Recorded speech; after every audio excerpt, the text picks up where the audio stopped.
we've got a new audio recording going.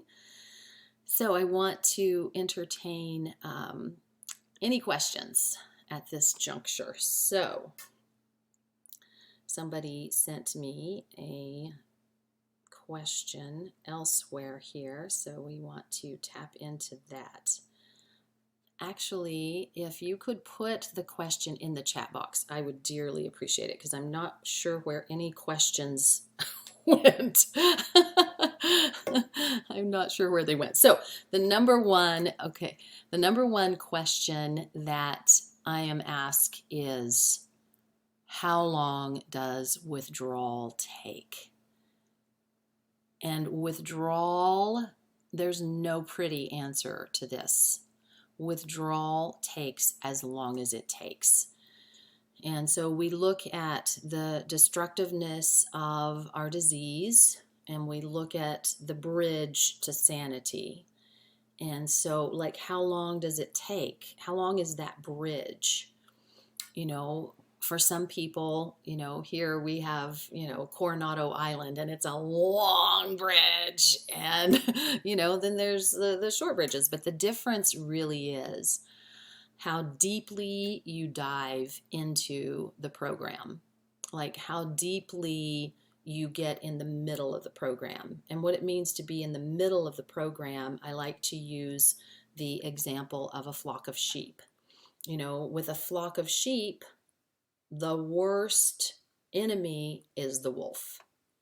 And so with a flock of sheep, the sheep that are on the outskirts are the ones who are prey for the wolves. And so the sheep that are in the center of the flock are the ones who are most protected. And so what that looks like for us in recovery is getting in the center of the program means attending lots of meetings. And it's amazing now because you can attend multiple meetings in one day, sitting in your jammies in your living room, but attending lots of meetings and being there, preferably with your camera on, like fully engaged, like participating in that meeting, getting there early, offering to do a reading, offering to time, like it takes a lot to make these Zoom meetings happen. And so that's one aspect. Doing the steps, getting a sponsor, like doing the journaling around the steps, like being able to, you know, learn to practice meditation, even if it's just for 1 minute, like getting in the flow of what a recovered life would look like. So it'll go faster if you're not looking at social media, especially anything that has to do with qualifiers or ancillary qualifiers. Do you know what ancillary qualifiers are? You know, like their family. Okay, well, maybe it's not theirs, but it's their family, or, you know, something that they do if they have a particular hobby. Like, it's like little different ways that we try to skate by. So staying away from the social media aspect, doing everything we can to get our environment clear of that which, like, sparks that desire, sparks that craving. And so we want to get rid of as much of that as possible. And so the more we get into the center of the program, we're working the program, we're eating, sleeping, breathing the program, then recovery, withdrawal goes by a lot faster, because this mind that was so drenched in addiction, now we're wringing that addiction out and we're putting this new stuff in, and we have to put lots of it in. And we're in a great place today because there's so many recovery kind of podcasts. You can go on YouTube and you can like watch all kinds of recovery. You know, there's tons of AA talks, tons of ACA talks. There's not a lot of SLAA talks, but we're getting more and more and more. So there's a lot of ways that we can put into our, minds the strength, and we build the connection to our higher power. Like in the end, the only thing that gets us through withdrawal and into recovery is our higher power. You know, we don't have a fancy strategy. We don't have a hot tip. You know, it's like getting a life, like building your own life. Most of us, our lives were around our qualifiers. And so, you know, getting hobbies, getting activities, getting connections with other women that are really, really helpful. Okay, so I'm going to read here. So can you Can I use, ask something? yeah, yeah, please. Yeah, yeah.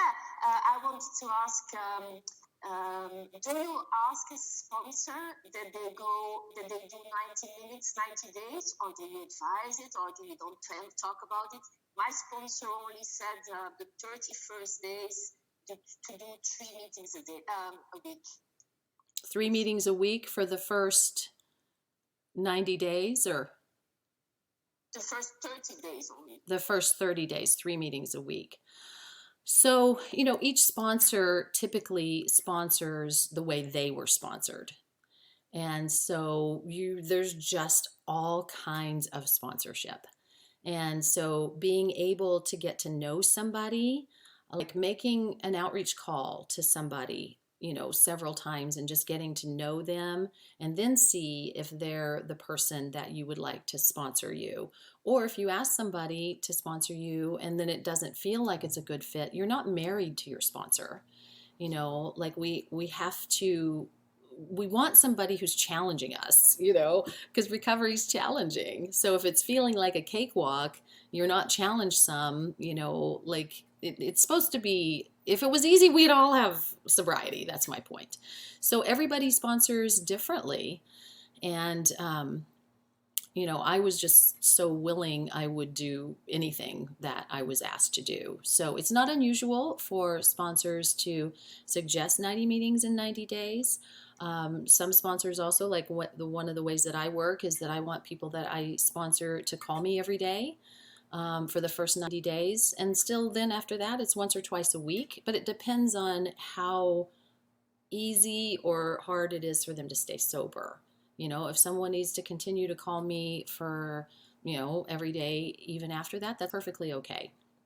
You know, sponsorship is a significant commitment to me because I've had sponsors who went the distance for me and I want to go the distance for somebody else. I wouldn't be sitting here with a life that's happy, joyous, and free, especially in the middle of a pandemic, if somebody hadn't gone the distance for me.